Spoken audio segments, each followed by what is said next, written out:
आणि आता लोकसभेचा महासंग्राम त्या संदर्भातल्या टॉप 9 आपण बातम्या बघूयात। आम्ही शिवसेना आणि राष्ट्रवादी काँग्रेस पक्ष फोडला नाही। शिवसेना ठाकरेंच्या पुत्रा मोहानं आता फुटलेली आहे, तर राष्ट्रवादी पवारांच्या पुत्री मोहानं फुटली। शहांचा पुन्हा एकदा उद्धव ठाकरे आणि पवारांवर हा निशाणा। शिवसेना तोड़ी है ना एनसीपी तोड़ी। उद्धव के पुत्र मोह ने शिवसेना तोड़ी और पवार साहब के पुत्री मोह ने एनसीपी तोड़ी। देशात भाजप सत्तेत असेपर्यंत आरक्षण हटणार नाही, आम्ही ते हटवू देणार नाही।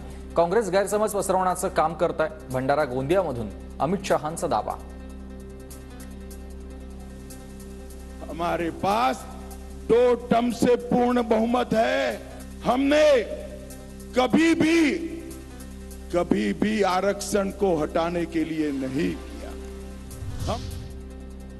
दिल्लीत पंतप्रधान नरेंद्र मोदींच्या हस्ते भाजपचा जाहीरनामा प्रसिद्ध।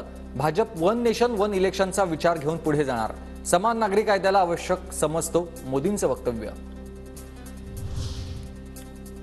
भाजपचा जाहीरनामा युवा, नारी शक्ती, गरीब आणि शेतकऱ्यांवर आधारित। गरिबांसाठी 3 कोटी घरं बांधणार, पाईपद्वारे गॅस घरापर्यंत पोहोचवणार, मोदींची माहिती।